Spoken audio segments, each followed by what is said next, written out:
કેશોદમાં કન્યા છાત્રાલયમાં દારૂડિયાએ તોડફોડ કરી ધમકી આપતા આધેડ સંચાલકે ફરિયાદ કરી છે. કેશોદ શહેરમાં શૈક્ષણિક ક્ષેત્રે સારી શાળાઓ કોલેજના કારણે શૈક્ષણિક હબ ગણાઈ ગયું છે. ત્યારે ગ્રામ્ય વિસ્તારના અને ગરીબ મધ્યમ વર્ગના પરિવારો પોતાના વાલસોયા બાળકોને અભ્યાસ માટે કેશોદ શહેર પસંદ કરવા લાગ્યા છે. ગ્રામ્ય વિસ્તારના અને ગરીબ મધ્યમ વર્ગના પરિવારો પોતાના વાલસોયા બાળકોને રહેવા, જમવા અને અભ્યાસ કરી શકે એવી સરકાર દ્વારા સહાય મળતી અને વિવિધ જ્ઞાતિ સમાજની છાત્રાલયો પણ આવેલી છે. કેશોદના વણકરવાસમાં રમાબાઈ આંબેડકરના કન્યા છાત્રાલય આવેલી છે, જ્યાં 10 દિવસ પહેલા રસ્તા પર મોટરસાયકલ બંધ પડી જતા જ કિક મારતા અપશબ્દો બોલતા શખ્સને સંચાલક ધર્મેન્દ્રભાઈ ઉકાભાઈ ખાણીયા એ ગાળો બોલાવવાની ના પાડતા છતાંય ફેંકી પીણું પીધેલું હોય. સંચાલકે બારી દરવાજા બંધ કરી દીધા હોય.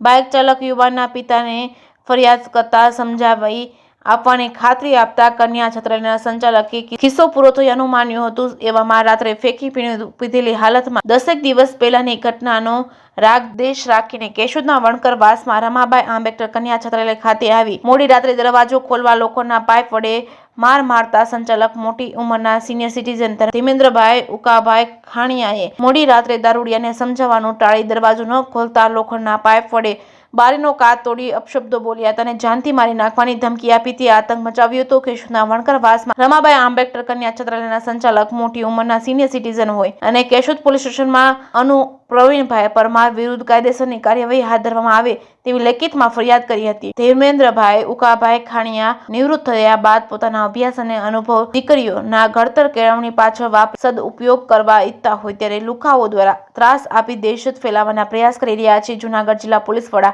હર્ષદ મહેતા સિનિયર સિટીઝન માટે ખૂબ જ ચિંતિત હોય ત્યારે એવામાં કેશોદ પોલીસ દ્વારા દાખલારૂપ કડક કાર્યવાહી કરવામાં આવશે કે કેમ એ તો હવે આવનારા સમયમાં જ ખબર પડશે કે શું થશે. જેકેએસની ગુજરાતી સાથે રાજુ પંડ્યા, કેશોદ.